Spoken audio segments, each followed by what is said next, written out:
തലസ്ഥാനത്ത് നടക്കുന്ന രാജ്യാന്തര ചലച്ചിത്രമേളയിൽ എത്തിയാൽ പടങ്ങൾ കാണാൻ എത്തുന്നവരെ മാത്രമല്ല, പടം വരയ്ക്കാൻ ഇഷ്ടമുള്ളവരെയും കാണാം. ഇത്തരം മനുഷ്യരുടെ വരകൾക്ക് മാത്രമല്ല, അവർക്കും ചില കഥകൾ പറയാനുണ്ടാകും. സിനിമയും സിനിമാ ചർച്ചകളും തകൃതിയായി നടക്കുന്ന വേദിയിൽ ഒരാളിതായിരുന്ന് ചിത്രം വരയ്ക്കുന്നു. അതും ടാഗോർ തിയേറ്ററിന്റെ ചിത്രം.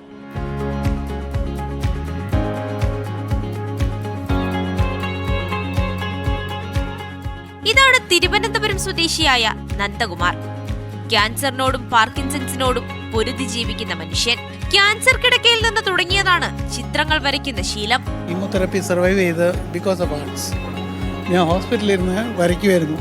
അപ്പം ഡോക്ടർ ഈ ട്രേ ഉണ്ടല്ലോ, നമ്മുടെ ഫുഡ് ട്രേ, അപ്പോൾ അത് വെച്ച് തന്നിട്ട് പറഞ്ഞു യു സിറ്റ് ആൻഡ് ഡ്രോ എന്ന് പറഞ്ഞു. I was able to improve my health a lot because of this thing. ആരോഗ്യ പ്രശ്നങ്ങൾക്ക് നടുവിലും ഓരോ ചിത്രങ്ങളും വരച്ചു തീർക്കുന്നതാണ് നന്ദകുമാറിന് സന്തോഷമെങ്കിൽ വിശാഖിന് സന്തോഷം ഇതാണ്.